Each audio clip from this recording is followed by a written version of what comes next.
ನಮಸ್ಕಾರ ವೀಕ್ಷಕರೇ, ಸವಾಲ್ ಟಿವಿಗೆ ಸ್ವಾಗತ. ನಾನು ನಿಮ್ಮ ಕಲಾಚಂದನ. ಇವತ್ತಿನ ನಮ್ಮ ರಾಜಕೀಯ ಕಾರ್ಯಕ್ರಮಕ್ಕೆ ತಮ್ಮೆಲ್ಲರಿಗೂ ಸುಸ್ವಾಗತ. ಇವತ್ತಿನ ರಾಜಕೀಯ ಸುದ್ದಿ ಏನಿದೆ ನೋಡೋಣ ಬನ್ನಿ.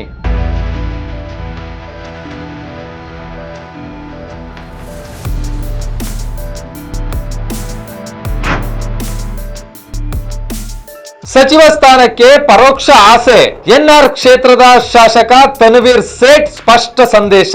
ಮೈಸೂರು ಎನ್ಆರ್ ಕ್ಷೇತ್ರದ ಶಾಸಕ ತನ್ವೀರ್ ಸೇಠ್ ರವರು ಮಾತನಾಡಿದ ವೇಳೆ ತಮ್ಮ ರಾಜಕೀಯ ಪ್ರಯಾಣ, ಪಕ್ಷದ ಮೇಲಿನ ನಿಷ್ಠೆ ಹಾಗೂ ಭವಿಷ್ಯದ ಆಸೆಗಳ ಕುರಿತು ಮನದಾಳದ ಮಾತುಗಳನ್ನು ಮೊದಲ ಬಾರಿಗೆ ತೆರೆಯಾಗಿ ಹಂಚಿಕೊಂಡಿದ್ದಾರೆ.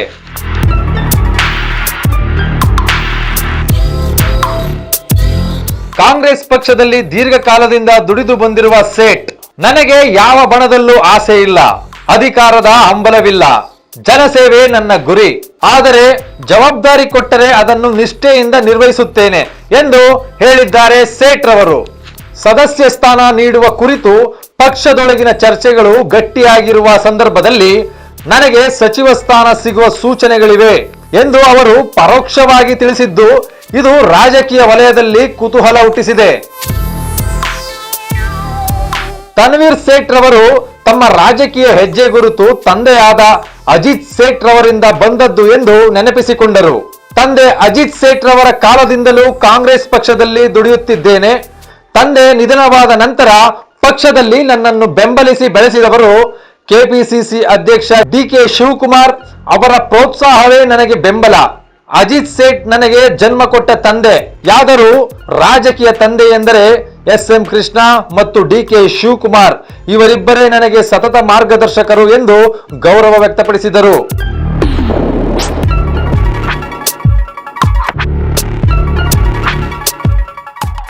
ನಾನು ಪಕ್ಷೇತರವಾಗಿ ನಗರ ಪಾಲಿಕೆಗೆ ಆಯ್ಕೆಯಾಗಿದ್ದಾಗ ಸಿದ್ದರಾಮಯ್ಯನವರು ಜೆಡಿಎಸ್ನಲ್ಲಿ ಇದ್ದರು. ನನ್ನನ್ನು ಬೆಂಬಲಿಸಿದರು.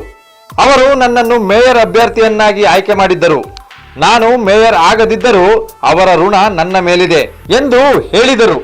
ಈ ಹೇಳಿಕೆಯು ಅವರಿಬ್ಬರ ನಡುವಿನ ಹಳೆಯ ರಾಜಕೀಯ ನಂಟಿನತ್ತ ಗಮನ ಸೆಳೆಯುತ್ತದೆ. ರಾಜ್ಯ ಸಚಿವ ಸಂಪುಟದ ಪುನರ್ರಚನೆಯ ಕುರಿತು ನಡೆಯುತ್ತಿರುವ ಊಹಾಪೋಹಗಳ ನಡುವೆ ತನ್ವೀರ್ ಸೇಠ್, ಸಮಯ ಬಂದರೆ ನನಗೂ ಸಚಿವ ಸ್ಥಾನ ಸಿಗಲಿದೆ ಎಂಬ ವಿಶ್ವಾಸವಿದೆ. ನಾನು ಸನ್ಯಾಸಿಯಲ್ಲ, ಧರ್ಮದ ಭಿಕ್ಷೆ ಬೇಡುವವನಲ್ಲ, ಪಕ್ಷ ಯುದ್ಧಕ್ಕೆ ನಿಲ್ಲು ಎಂದರೆ ಯುದ್ಧಕ್ಕೆ ನಿಲ್ಲುತ್ತೇನೆ ಎಂದು ತಿರುಗೇಟು ನೀಡುವ ರೀತಿಯಲ್ಲಿ ಸ್ಪಷ್ಟಪಡಿಸಿದರು. ತನ್ವೀರ್ ಸೇಠ್ ರವರ ಈ ಹೇಳಿಕೆಗಳು ಕಾಂಗ್ರೆಸ್ ಒಳ ರಾಜಕೀಯದಲ್ಲಿ ಹೊಸ ಚರ್ಚೆಗಳಿಗೆ ಕಾರಣವಾಗಿದ್ದು, ಮುಂದಿನ ಸಚಿವ ಸಂಪುಟ ವಿಸ್ತರಣೆಯ ವೇಳೆ ಅವರಿಗೆ ಸ್ಥಾನ ಸಿಗುವುದೇ ಎಂಬ ಕುತೂಹಲ ರಾಜಕೀಯ ವಲಯದಲ್ಲಿ ಹೆಚ್ಚಾಗಿದ್ದು, ಅವರ ಈ ಮಾತುಗಳಲ್ಲಿ ಅಧಿಕಾರದ ಆಸೆ ಇಲ್ಲ ಎಂದರೂ ಸಚಿವ ಹುದ್ದೆಯ ಮೇಲಿನ ಸ್ಪಷ್ಟ ಹಂಬಲ ಮತ್ತು ನಿರೀಕ್ಷೆಯ ಸುಳಿವು ಸ್ಪಷ್ಟವಾಗಿ ಗೋಚರಿಸಿತು ಎನ್ನಲಾಗಿದೆ.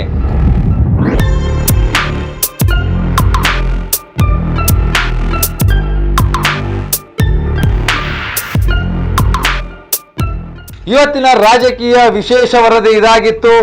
ಇದೇ ರೀತಿ ಹೆಚ್ಚಿನ ಸುದ್ದಿಗಾಗಿ ನೋಡ್ತಾ ಇರಿ ನಮ್ಮ ಸವಾಲ್ ಚಾನಲ್. ಅದೇ ರೀತಿ ಸವಾಲ್ ಚಾನೆಲ್ನ ಸಬ್ಸ್ಕ್ರೈಬ್ ಮಾಡಿ, ಲೈಕ್ ಮಾಡಿ, ಶೇರ್ ಮಾಡಿ. ಮತ್ತೊಮ್ಮೆ ಭೇಟಿಯಾಗೋಣ ಹೊಸ ರಾಜಕೀಯದ ಸುದ್ದಿಯೊಂದಿಗೆ. ನಮಸ್ಕಾರ.